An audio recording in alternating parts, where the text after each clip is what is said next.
All right, today we're going to dive deep into a Bob Dylan song that, on the surface, sounds pretty simple, but it's actually one of his most complex, most beautiful creations from his later career. We're talking about Spirit on the Water. So let's figure out what makes this thing such a quiet masterpiece. This one line right here just nails it. It perfectly captures the puzzle of this song. It pulls you in, it feels warm and personal, but the more you listen, well, the weirder and more mysterious it gets. So how does Dylan pull that off? Let's break down the magic behind it all. So to really get this song, you gotta know where it comes from. Spirit on the Water is tucked right into the middle of his 2006 album, Modern Times.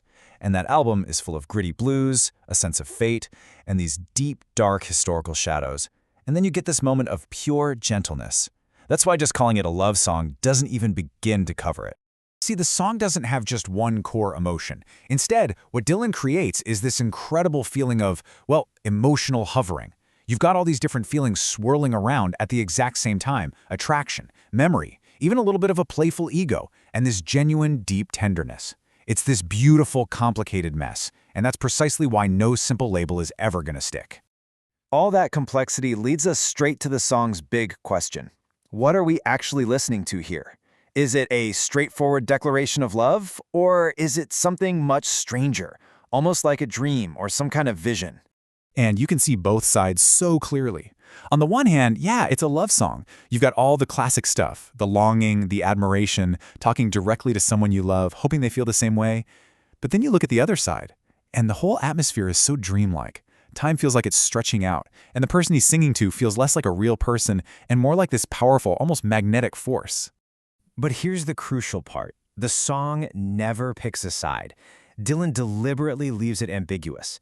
And by doing that, he creates this incredible feeling of emotional suspension, where this intense desire just hangs in the air without ever being resolved. That uncertainty isn't a mistake. It's the engine that gives the song all its power. Okay, so how does he actually build this complicated feeling? Well, he does it by layering completely different, almost contradictory tones right on top of each other. It's like cooking with ingredients that shouldn't work together but somehow do.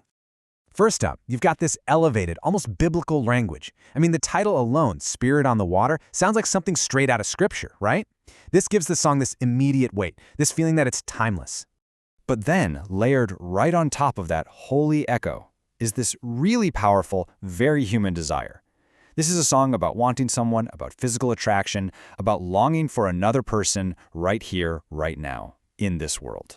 And then, just when you think you've got it figured out, he throws in this fantastic curveball, a sly, playful vanity. There's this self-aware humor here, a bit of a wink to the audience that stops the song from ever getting too serious or sentimental.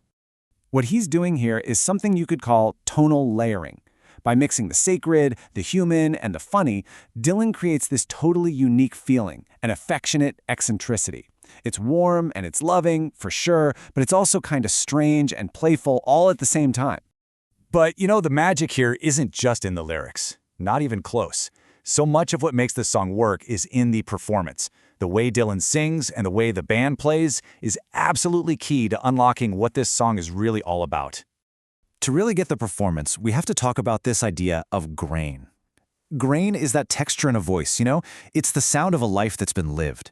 And in this song, Dylan's aging voice isn't a weakness, it's his superpower. It carries this weight of experience that a younger, smoother voice just couldn't possibly have. And the music itself is designed to make you feel like you're floating. First, the rhythm is just so soft, it never pushes too hard. Then there's the way Dylan phrases his lines. They're so elastic. He stretches and relaxes them until they feel just like a natural conversation. And finally, the instruments are totally restrained. They create this sense of buoyancy that lets his voice just drift right on top. It sounds so effortless, but believe me, it is built with incredible skill. So, when you put all of these pieces together, the fuzzy lyrics, the mixed up tones, and that weathered performance, what you get is a total masterpiece of balance. And this delicate equilibrium is the real secret to why the song has so much staying power. So why does it stick with us? Well, for one, the song feels so light, but it is definitely not lightweight. It has real depth. It's easy to get into, but you never feel like you've gotten to the bottom of it. You can hear it as a love song, a spiritual thought, or even a funny self-portrait. And amazingly, all of those readings can exist at the same time. It's this perfect, delicate balance that just keeps us coming back for more. Ultimately, I think what a song like this does is it gives us a much richer, much smarter idea of what artistic greatness can even mean. It's not about being the loudest person in the room. It's about subtlety. It's about emotional intelligence. And it's about having the quiet confidence to hold so many different feelings in the air at once without letting them all crash down. In a world that so often rewards the biggest and the boldest, Spirit on the Water asks us to just listen a little differently. It leaves us with one final thing to think about. What does greatness sound like when it refuses to be loud?